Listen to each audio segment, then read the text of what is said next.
Hello there, I'm DanWootton, and this week the podcast comes to you backstage from the very, very famous London music venue, the O2 Arena, where Adam Lambert, a man who I've known for many years, is performing as the front man for Queen in place of Freddie Mercury. Now, this is his new gig, really, so I'm going to talk to him all about how that happened, how Freddie is his inspiration, how he prepares for a gig like that. Plus, if you're a fan of Adams from American Idol, we're going to hear all about his meeting with Simon Cowell for the first time in a decade. Stick around too, because Adam's also going to be taking on Shuffle, Delete, Repeat, where he has to choose from some of Queen's biggest hits. Also, if you love this podcast, we've got loads and loads more amazing stars like Robbie Williams and Kylie Minogue and Simon Cowell, Shawn Mendes too, all in our back catalogue. You can subscribe right now for free. They're all there, and you'll get the interviews as soon as they're released. I'll have some of your comments on our previous guests at the end of this interview. But now, let's go in-depth and personal with Adam Lambert. Adam Lambert, welcome to the pod. And this is so cool because we are backstage at the O2 Arena in one of the dressing rooms. It's very glamorous back there, isn't it? I have to be honest. And this is what people always expect, you know, that backstage at one of these venues like the O2 Arena is probably going to be, you know, velvet curtains and plates of sushi everywhere. That's not the reality, is it? No, and this is one of the nicer venues. We've played some venues across Europe that they smell and, yeah. So that's why some artists sort of bring their own whole setup with them, don't they, wherever they go? Yeah, I mean, you should see me. I'm rolling it up myself and packing it in a knapsack and just bringing it to each venue and then untucking it and folding it up, nailing it up against the wall. No, it is part of the hospitality service that tours put together to kind of make it a little bit more livable. But it's pretty cool because you are on stage in about 90 minutes. So what's going through your mind? Because obviously you're heading on stage as the lead singer of Queen in front of 15,000 people at the O2 Arena. I mean, at this point, are you thinking about that, or is it something that you just get into the moment that you hit that stage? I think now, since we've been doing this for so long, you know, we've been working on and off now for about 6 years, or going on 6 years. So I don't get like really that nervous anymore, and I feel like it's family. It's kind of the normal for us is working together. But being here in London and being on stage, you get out there and you realize this is a British band. Mm. This is the UK's baby. Like they own. There's an ownership with Queen and sort of this hometown feel about them. And so the audiences here are plugged in a far different way. The connection is like double what we find in other countries. So I think I'm excited that I'm going to be in front of an audience that's like diehard. And how long did it take for you to actually be able to feel, because you say you've been doing it for 6 years, but feel like I'm accepted as part of this band now. I am the front man, because of course you couldn't be filling bigger shoes when you're singing the songs that Freddie Mercury sang. I think that the band made me feel very comfortable off the bat. They were always very warm and open and sort of like, well, what do you want to do? And how you know, it was always a collaboration, which I've said this time and time again, but they could have told me exactly what they wanted me to do and I would have listened, because they're Brian and Roger. And I think it was what took a little while was feeling embraced by the fan base.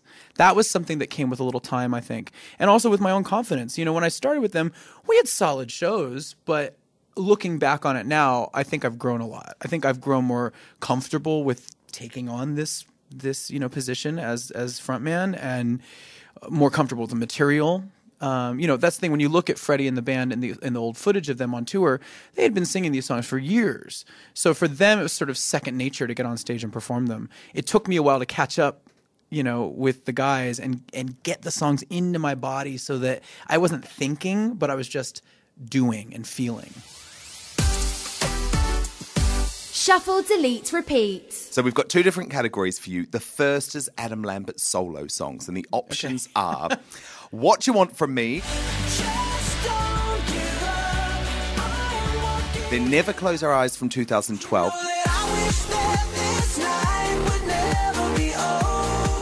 and Ghost Town. So you have to choose which you'd put on shuffle, which you would repeat, and which you would delete out of those three choices.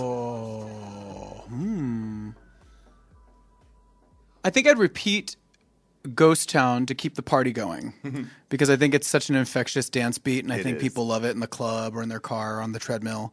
I think I would shuffle What Do You Want From Me? Yeah. It's a great song. I've been with it the longest out of all of those. And I think I would delete Never Close Our Eyes, even though it's a great song, but out of the three, yeah. And then Queen and Adam Lambert. So this is obviously songs that you have been performing on stage. So the choices are, and this is obviously pretty difficult, this one. Sophie's choice. Somebody to Love.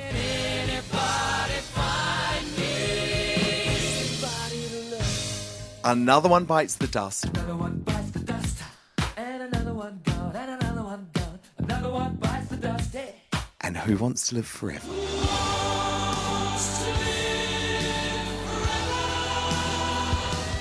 Now, are we basing this on the recordings, correct?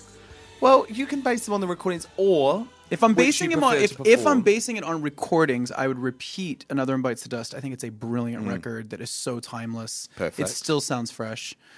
I would shuffle. Ooh, this is hard. I think I would shuffle Somebody to Love. And I think I would delete, which is like, this is like impossible. I couldn't actually ever delete any of them, but I think I would delete Who Wants to Live Forever. Out of as those a three recording. choices. I think the other two recordings are stronger. Well, thank you for being so honest. So detailed. Freddie Mercury, obviously such a groundbreaking man and pop star 100%. in so many ways. Yeah. So how is your relationship with him now? And obviously I'm not talking literally for obvious reasons, but I mean, this was obviously a man that you'd always looked up to. Yeah, But for I sure. presume now that you're singing those songs and you're aware of the legacy, you have looked much, much more into who this man Mm. was, how he did what he did, you know, in the 80s and the homophobic 80s Yeah. to sort of be this very sexually fluid, but I mean, probably gay pop star. It's amazing because he especially with his music and his performances, he was utterly fearless. Yeah. I've watched footage and I'm just like, this guy was free. So free. He did not give a flying F what anybody out there thought. He did exactly what he wanted to do. I mean, I remember the first concert footage I saw of him, I think was from Montreal, and he's running around stage barefoot in the shortest shorts in the world. Totally ridiculous. And then looking at footage of him singing beautifully in like a Harlequin, one-piece unitard. And I just thought to myself, this guy clearly didn't care what anybody thought and also felt 100% comfortable when he hit the stage. And that, to me, as a performer, is what I always strive towards. And does it shock you that even now, all of these decades on, for you, sexuality was still potentially, according to your record company, a hindrance when you first launched your career? I think the pendulum has swung in, more than just back and forth, but side to side as well. There's been interesting movements. If you look at the 70s, especially in the UK and in the US, like rock and roll, which was pop, which was the top of the game at that point, it was all based on there was this big movement of like androgyny and is he or isn't he and all this fluidity. You had people like Freddie and Bowie and Mark Bolan and then even into the early 80s you had like Boy George. It was cool. It was cool to kind of toy with the perception, fashion, say certain, things to kind of poke fun and be a bit cheeky with the press. But it was still taboo to actually say, I'm gay, here's my boyfriend, Yeah. I'm in love with a Yeah. man. And these lyrics, Yeah. which is obviously one of the issues that you had early on in your career, will actually be about me singing about another man. Yeah, and ironically, we fast forward to the last 10 years, and it's taboo to look androgynous, but now you can identify as being gay, but just don't show anybody yourself acting gay. You can say, I'm gay, I'm bi, I'm a lesbian, but if you show it in your commercial art, that's when everybody starts getting nervous. And that's what I think that's been the big realization that the community's had. I know one of the conversations that's been going on is like the pronoun he in a song of a gay artist singing about a lover. Obviously, that would be a man in that lifestyle. Why can't we just say he? I mean, that's been a conversation over the past couple years that I feel privileged to sort of be in the mix on, because I think there's a handful of artists that are going, okay, I'm going to say he.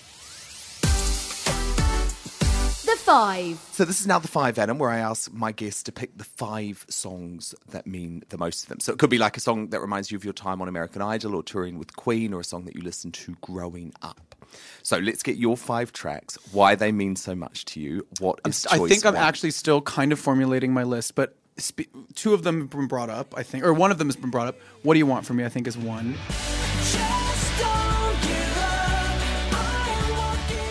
Obviously, it was my big sort of victory lap, right off the bat. Another song would be Bohemian Rhapsody.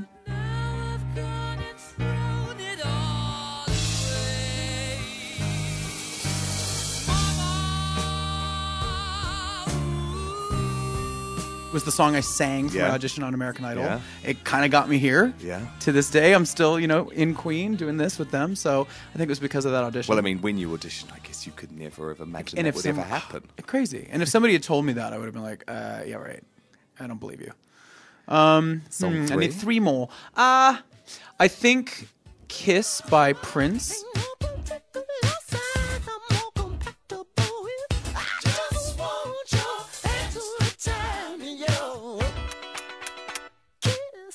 Every time it comes on, I'm like, what? And I remember the first time I heard it as a kid, I was kind of like, who is that? What is that? Yeah. I need to know more. It's so fresh. Song 4. Vogue by Madonna.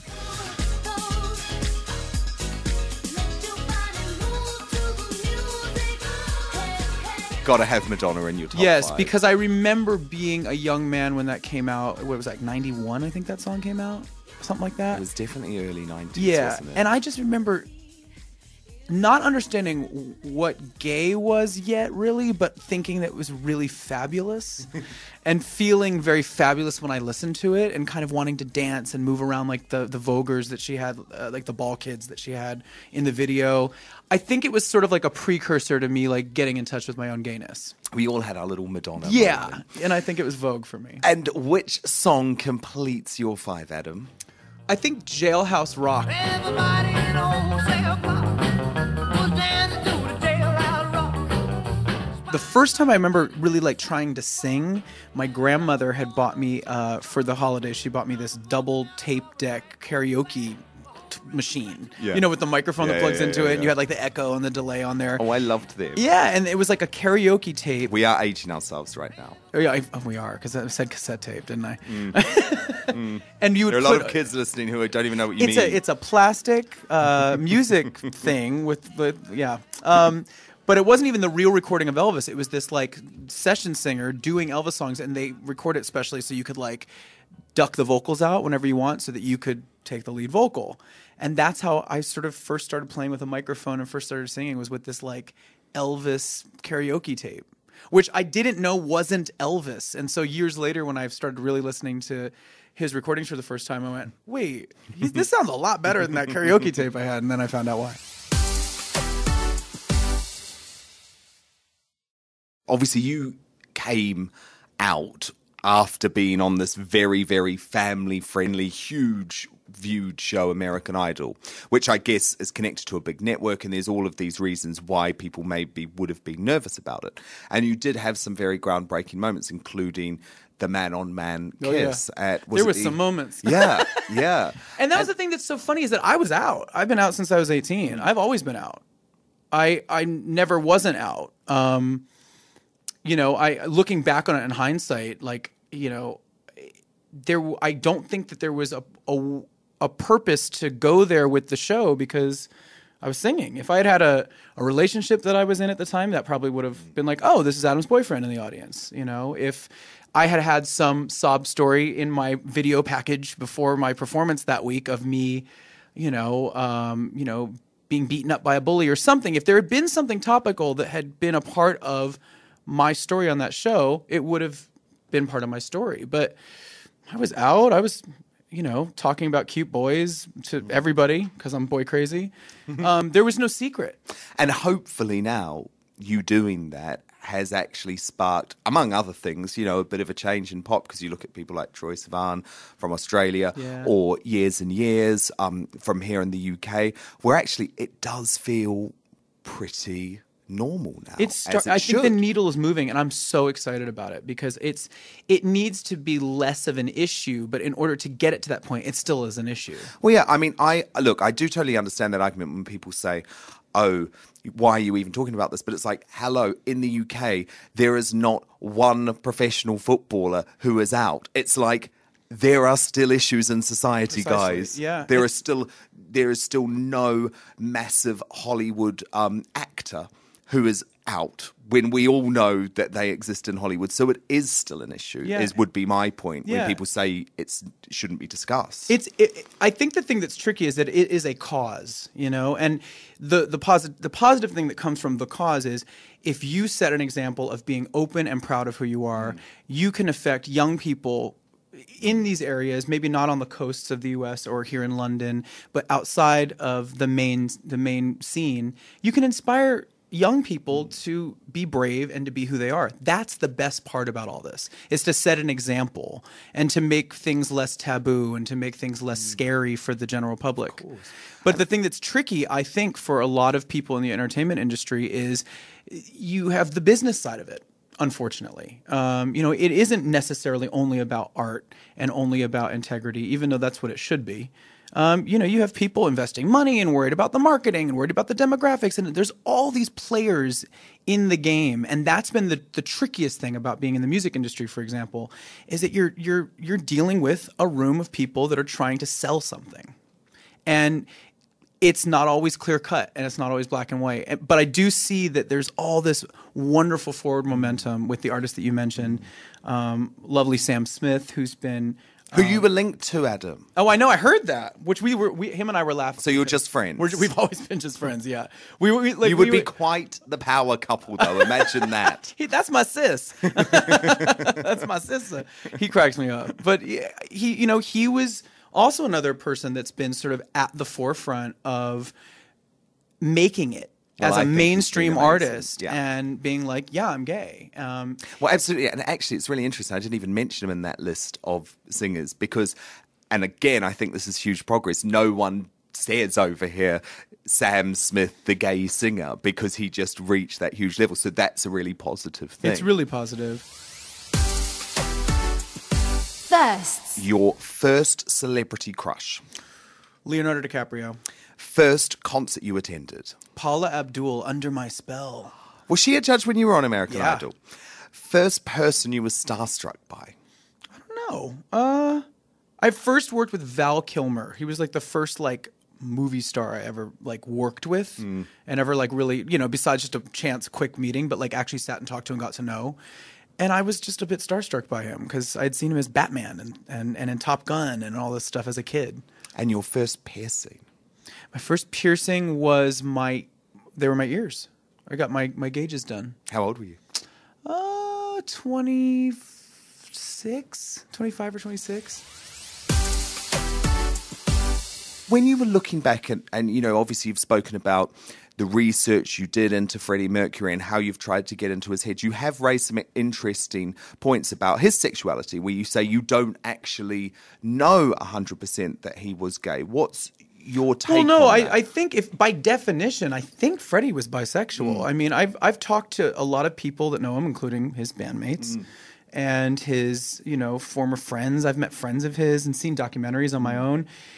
I think at some point after he separated from his first wife, he was definitely predominantly with men, but he had a relationship with a woman in there at one point. He slept with women here and there, from what I understand.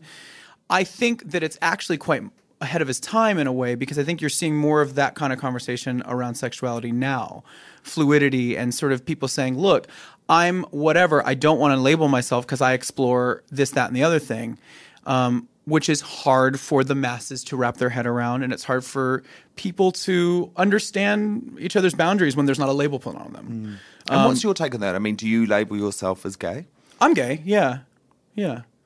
I am not fluid. Although I respect fluidity. I think it's beautiful if you want to explore. And I think we're entering an era right now where hopefully some of the fear and stigmas lifting off of sexuality and some of the shame, and people are able to just sort of be who they are and enjoy themselves and connect. Now, obviously, this is a very, very exciting time for Queen because Yes. there are these big concerts here.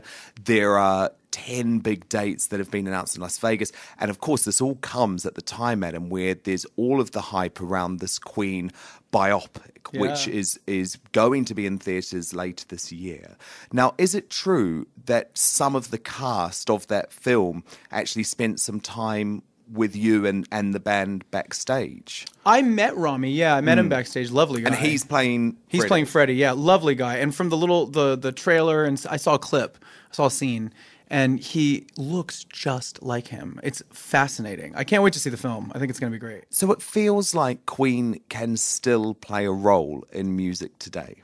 I think that their songs are timeless. I mean, you see it Absolutely. every time we get on stage in all these cities. You have all ages out in the audience. You have, the people that were there for the first time out. You have their children, their children's children.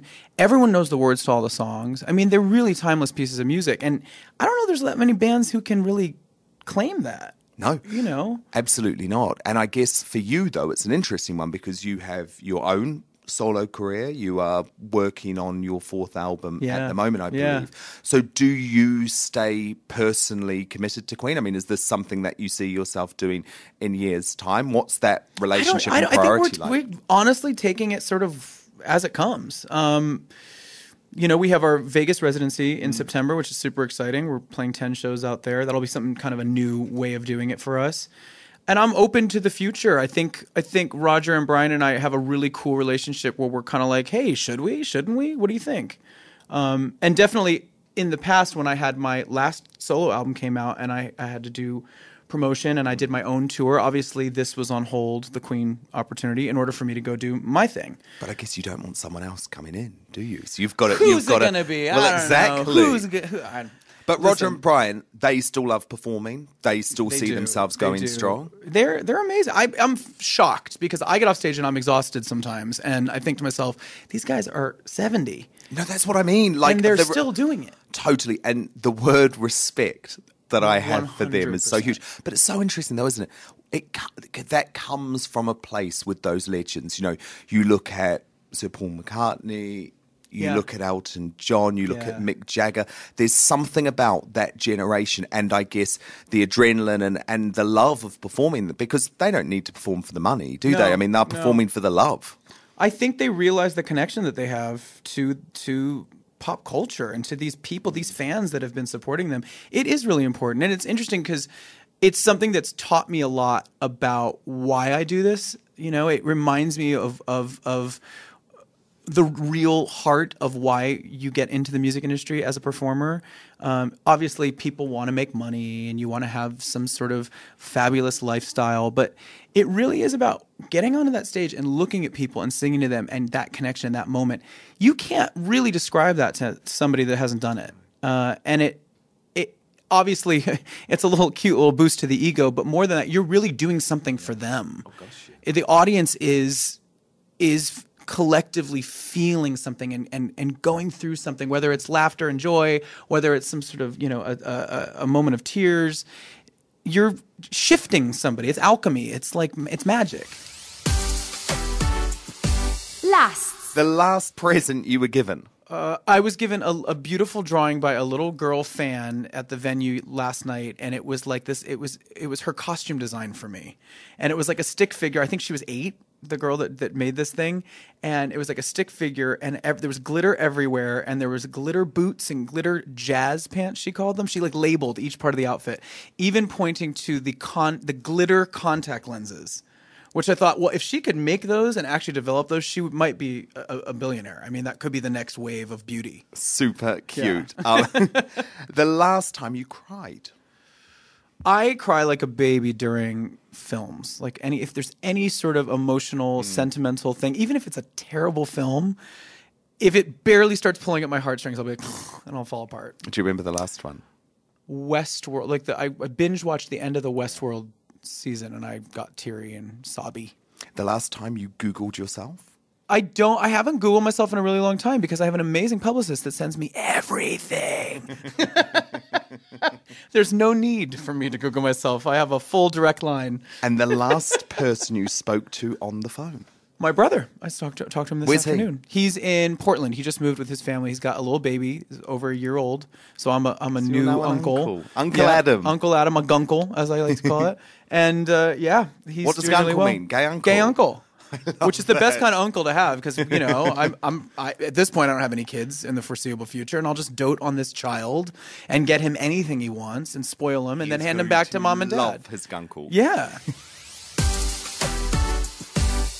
Now tell me, Simon Cowell is obviously someone that in this country is totally connected to American Idol because when it was a big hit over here, obviously he was at the forefront of it before he left to launch X Factor USA. Do you have any ongoing relationship or communication with him now? I saw him. I went to do the X Factor finale last winter, the winter before. Yes. And it was great because I hadn't seen him in like 10 years since I was on Idol. And I was like, hey, and it was such a nice reunion because, Simon really supported me when I was on the show. He was amazing. I mean, he even gave me the tough love that I needed as well. I mean, that's the thing. Simon is known as Mr. Nasty. He's like the guy that's going to tell you the truth. He's the guy that's going to give you the thing that you might not want to hear. And I think the thing that's so brilliant about that is that it all comes from a place of sort of understanding the music industry. More than anybody on the Idol panel, he had the most experience in developing artists and taking them and making them stars. So when he would come with a piece of criticism or if he would tease you about something, I think it was him sort of testing you in a way. I noticed even my audition when he was like, well, you're very theatrical. I think he was throwing it at me to see what I would do with it. And I think Simon's he's methodical that way. Like he wants to see if you can hang as an artist because this industry is unforgiving and it is brutal and the public is even worse. And I think Simon in a way was illustrating sort of what you're going to have to deal with as an artist. And I like that about him. I think you can see him doing it to almost all the contestants on all of his shows. At some point he's testing you. He's seeing like, can you handle this? Well, and I guess now a decade on, you've proven you have. I mean, and thanks to Simon. I mean, he kind of reminded me of this is going to be a roadblock. People are going to rag on you for this or rag on you for that. So, yeah, I think that he gets it. I think he's really, really smart that way. I respect him a lot. Well, Adam, look, you've got to get ready. Yes, for this I do. concert. It's time to put but on my thank you so much for having us backstage in the Queen Lair. Yeah, it's this very, really very glamorous exciting. cement room. And I have never seen Queen live before, Oh my so gosh. I am beyond I'm excited. so I've happy obviously to seen pop you your live cherry. before, but yeah, my Queen cherry will be Queen popped. cherry, yeah. So good luck. Get on stage and thank you so much for being on the podcast Appreciate today. it. So Adam's gone to get ready. He's going to be on stage shortly, but he's let me stay in his dressing room, which is quite cool. So thank you for that, Adam. If you loved that interview, there is so much more where that came from. You just need to subscribe, actually, wherever you're listening to this podcast, the DanWootton interview, and there's loads of big names in our back catalogue. I think you'll love Meghan Trainor, and you'll also love Shawn Mendes. Loads of huge names. They're all free as well. And of course, on a recent episode, we had Kylie Minogue back on the podcast from Cannes. And Robert on Twitter, he wrote to me to say, haven't heard Kylie so happy and relaxed in years. What a great interview, Dan.